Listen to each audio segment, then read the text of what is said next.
hati-hatilah dalam berkawan ataupun dalam bergaul. Oke, teman kita katanya masuk, saya nggak percaya, aku sendiri nggak percaya, masa iya gitu, udah berapa lama, udah setelah sidang semuanya udah masuk sekian lama, udah lama baru aku tahu kalau memang teman aku ini masuk seperti itu. Nah, langsung saya nyari info itu, ini di mana, lapasnya di mana, aku harus ketemu seperti itu. Dan akhirnya ketemu, lapasnya itu berada di Cipinang.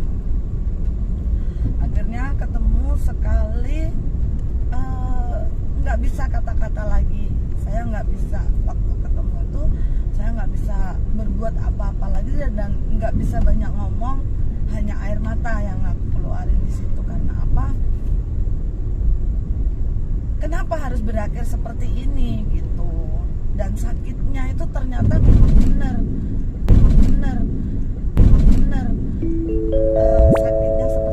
Sakitnya ngelihat teman kita ya, di saat kita bahagia, di saat kita senang, di saat kita sengsara, dan ternyata teman kita lebih sengsara berada di dalam sana gitu. Itu sakit, bener sakit, ngerasainnya tuh sakit. Aku sendiri ngerasain sakit, nggak bisa ngomong apa-apa lagi, dan aku pun nggak bisa nyalahin mereka gitu. Karena memang gimana ya, kalau memang dibilang bodoh emang bodoh, tapi nggak bisa kita nyalahin mereka gitu. Benar-benar nggak bisa nyalahin mereka, karena memang situasinya itu nggak bisa untuk saling menyalahkan tuh udah nggak ada gitu.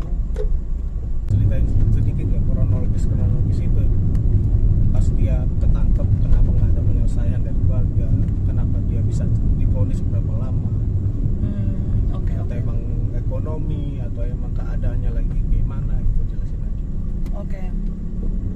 Kenapa nggak direhabilitasi, yaitu di saat mereka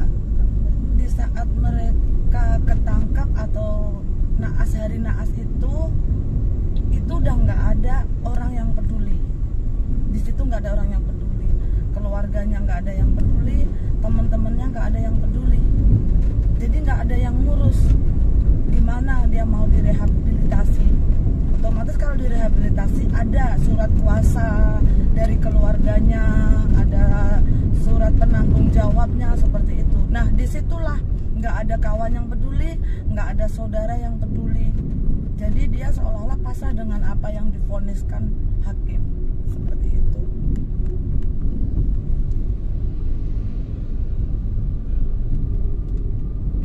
Ketika ketemu dia nih, apa sih yang kakak kasih saran, apa sih yang kasih kakak untuk menguatkan semangat dia? Kalau saya pasti kasih saran. Kalau ketemu, misalkan kakak ini udah ketemu, ketemunya bagaimana tuh? Oh, ketemunya. Terus kasih biar dia bisa semangat di sana, nunggu hasil selesai masa tahanan. Oke. Untuk saat ini karena masih corona belum bisa dikunjungin ya, jadi saya nggak bisa face to face, tapi masih tetap bisa berhubungan seperti itu. Jadi seperti ini, saya selalu menguatkan itu, nggak pernah menganggap dia itu salah, selalu memberi dorongan, lu bisa baik. Karena apa? Yang namanya masuk buya atau masuk penjara, kasusnya narkoba, kasusnya obat-obat terlarang tuh, itu bukan kriminal. Itu bukan kriminal. Kalau kriminal, justru kalau kriminal itu mungkin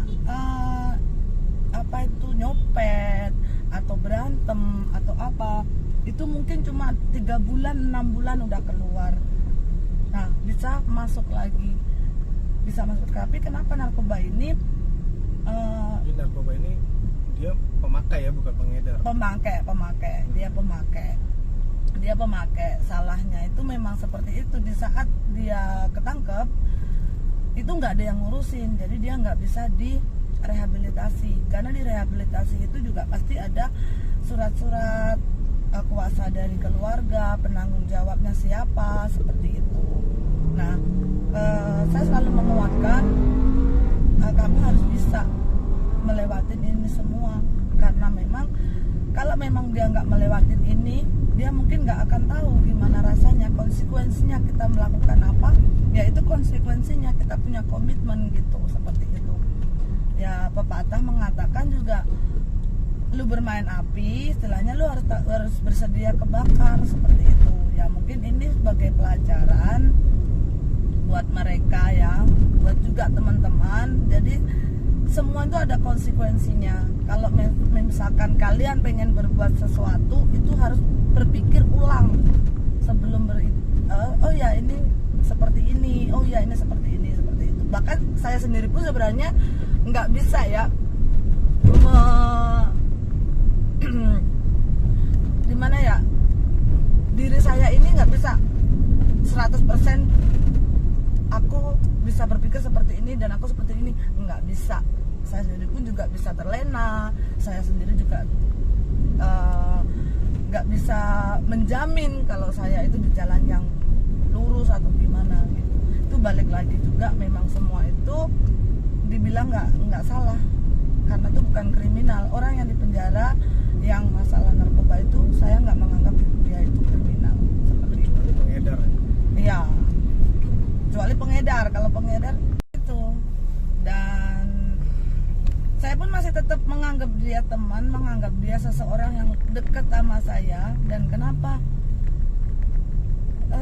Saya mengharap di saat dia seperti ini, aku ada di sisinya, dan nanti suatu saat pun dia bisa keluar, bisa bebas, dia bisa lebih baik, dia bisa kerja lebih baik, dan gak bakalan mengulang apa yang dia kerjakan, apa yang dia lakuin yang kemarin-kemarin, yang lalu, seperti itu. Saya rasa itu yang dibutuhkan mereka saat ini, seperti itu. Karena apa? Memang benar, hanya seseorang yang kasih dukungan dari mereka itu.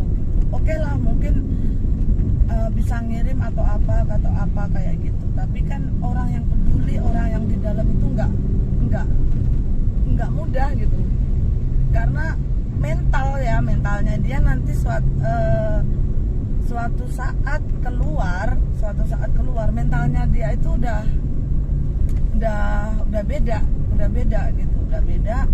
Karena pastilah orang itu memandang sebelah mata, bener nggak? Memandang sebelah mata dengan kasus mereka ini, seperti itu. Oke, ya semuanya udah selesai, dan aku habis kunjungan juga.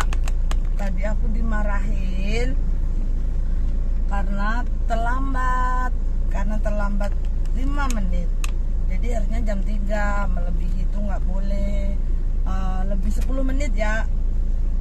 Sama yang depan itu aku dimarahin. Lain kali jangan kayak gini ya Bu, ini nambahin jam, harusnya tuh maksimal jam 3, lain kali nggak bisa katanya gitu. Nah terus aku mohon dong Pak, rumah aku jauh gitu. Akhirnya dikasih tuh aku masuk. Nah dikasih aku masuk, di dalam itu ada lagi pemeriksaan kan, diminta tuh kertasnya, dikasih, dibuka lagi apa dalamnya, diperiksa kayak gitu. Nah ada petugas satu tuh katanya, udah sering kesini ya Bu katanya gitu. Aku so akrab juga tuh sama orangnya, kenapa kita nggak kenal begitu. Iya Bang, gimana sih Pak, masa nggak kenal sama saya kan sering kesini, seperti itu. Iya tadi saya dimarahin Pak di luar, seperti itu. Di luar saya dimarahin seperti itu. Siapa yang marahin? Itu orang luar. Nggak boleh masuk katanya, maksimal jam 3, nggak boleh masuk lagi gitu. Pada yang di dalam boleh gitu. Nah terus ya kalau kayak gitu calling aja Bu, next time kalau ada keterlambatan calling aja. Gimana saya calling, karena saya nggak punya nomor telepon gitu. Nah saya tadi dimintain nomor telepon, jadi next time kalau ada keterlambatan langsung telepon orang dalam. Berhati-hatilah dalam berkawan, ataupun dalam bergaul. Oke, terima kasih.